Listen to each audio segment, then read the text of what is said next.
Hola, muy buenas noches. Vamos con lo mejor de la información deportiva. Este día el jefe de gobierno de la Ciudad de México, Miguel Ángel Mancera, inauguró los Juegos del Deporte Adaptado en el Gimnasio Juan de la Barrera. En ellos participarán más de 1,500 niños y jóvenes.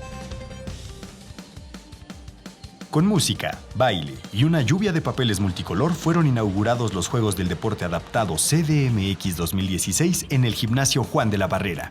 Del 27 de junio al 3 de julio, 1,657 atletas con discapacidad auditiva, intelectual, motriz y visual competirán en 27 disciplinas en 5 sedes: Ciudad Deportiva, Magdalena Mixhuca, Autódromo Hermanos Rodríguez, los deportivos José María Morelos y Pavón, Plan Sexenal y un centro de entrenamiento ubicado en Buenavista.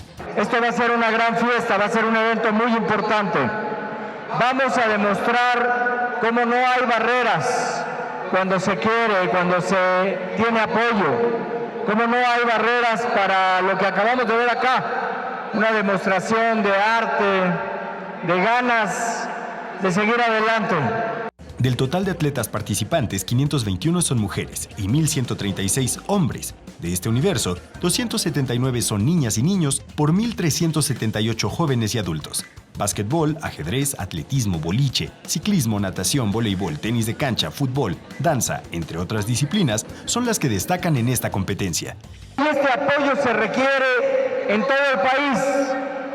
Hay lugares hoy en la República Mexicana en donde no tienen esta fiesta, en donde no se está apoyando a las personas con discapacidad y donde no las estamos viendo. Necesitamos que crezca esta red de apoyo. Tras la inauguración se informó que la Ciudad de México será el próximo año sede del Campeonato Mundial de Natación para Personas con Discapacidad y el de Halterofilia. Con información de Enrique Muñiz, 21 Noticias.